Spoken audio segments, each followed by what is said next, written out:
নমস্কার বন্ধুরা, লিপিস কিচেনে সবাইকে স্বাগত। আপনাদের সবাইকে শুভ বিজয়া জানাই। বড়দের আমার প্রণাম, ছোটদের অনেক অনেক ভালোবাসা জানাই।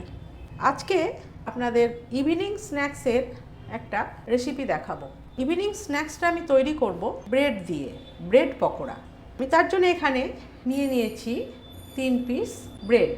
এই ধরনের যে পাউরুটির পেছন দিকটা আমরা সচরাচর কেউ খেতে চাই না, তো এইগুলো দিয়ে আর তার সাথে 2 পিস পাউরুটি এমনি নিয়ে আমি এটা আজকে ব্রেড পকোড়া তৈরি করব। তার জন্য এখানে আমি ব্রেডগুলো একটুখানি ছিঁড়ে ছিঁড়ে নেব। আপনারা চাইলে কেটে নিতে পারেন।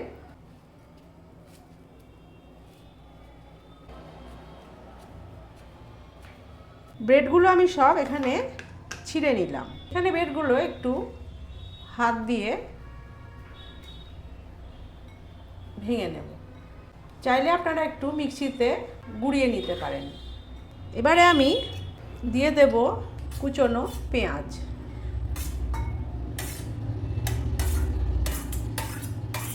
তার সাথে দিয়ে দেব কুচনো ধনে পাতা।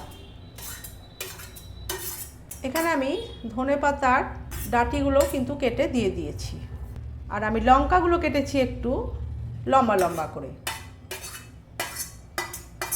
এবারে দেব স্বাদ মতো নুন আর হাফ চামচের একটু কম চিনি, সামান্য একটু হলুদ গুঁড়ো দিয়ে দেবো, একটুখানি লঙ্কার গুঁড়ো দিয়ে দেবো। এবারে আমি একটু এর মধ্যে অল্প করে জল দিয়ে দেবো। খুব ভালো করে মেখে নেব।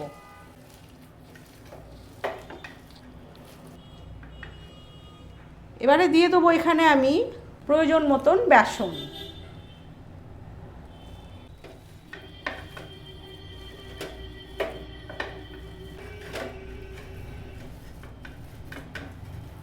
এবারে দেব 1 চিমটি মতন খাবার সোডা। যে কোনো পকোড়া একটু খাবার সোডা দিলে খুব মুচমুচে হয়। ডোটা আমার খুব ভালো করে মাখা হয়ে গেছে। এবারে আমি দিয়ে দেব সামান্য একটু কালো জিরে।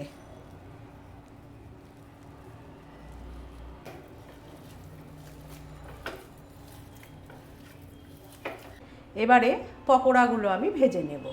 ফ্রাই প্যানে আমি সাদা তেল দিয়ে গরম করতে বসিয়ে দিয়েছি। তেলটা কিন্তু গরম হয়ে গেছে। এবারে পকোড়াগুলো আমি আস্তে আস্তে ছেড়ে দেব। একটু এরকমভাবে পকোড়াগুলো শেপ দিচ্ছি।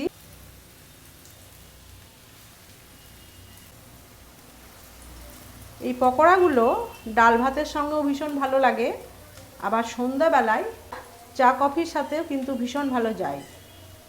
বাড়িতে কোনো গেস্ট আসলে চটজলদি বানিয়ে দেওয়া যায়। যে সমস্ত জিনিসগুলো দিয়ে পকোড়াটা বানানো হচ্ছে সেগুলো কিন্তু আমাদের সবার ঘরেই থাকে।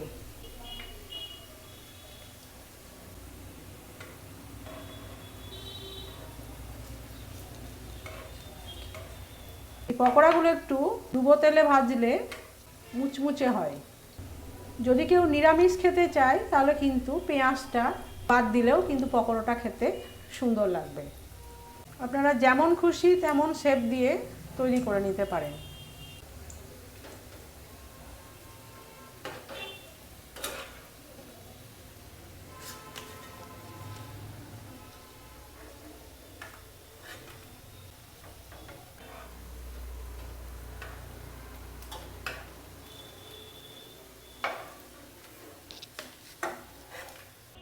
এবারে দ্বিতীয়বারে দিয়ে দিচ্ছি। পকোড়াগুলো আমি ভেজে নিয়ে ফিরে আসছি। পকোড়াগুলো আমি সব ভেজে নিয়ে ফিরে এসেছি। পকোড়াগুলো দেখুন কীরকম ক্রিস্পি হয়েছে, আপনাদের দেখাচ্ছি।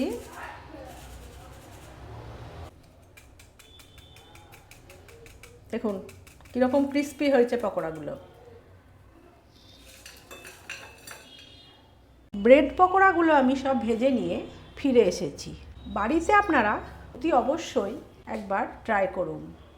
সে ডাল ভাতের সাথেই হোক বা সন্ধ্যাবেলায় চা কফির সাথেই হোক, আপনারা এই স্ন্যাক্সটি তৈরি করে খেয়ে দেখুন। ভীষণ সুন্দর খেতে। যদি রেসিপিটা ভালো লেগে থাকে তাহলে একটা লাইক করুন, শেয়ার করুন, সাবস্ক্রাইব করে পাশে থাকা বেল আইকনটি প্রেস করে রাখুন। তাহলে আমি যখনই নতুন কোনো ভিডিও আপলোড করব তার নোটিফিকেশান আপনাদের কাছে খুব সহজেই পৌঁছে যাবে। আজ তাহলে আসি, দেখা হচ্ছে নতুন কোনো পর্বে। সবাই ভালো থাকুন, সুস্থ থাকুন, নমস্কার।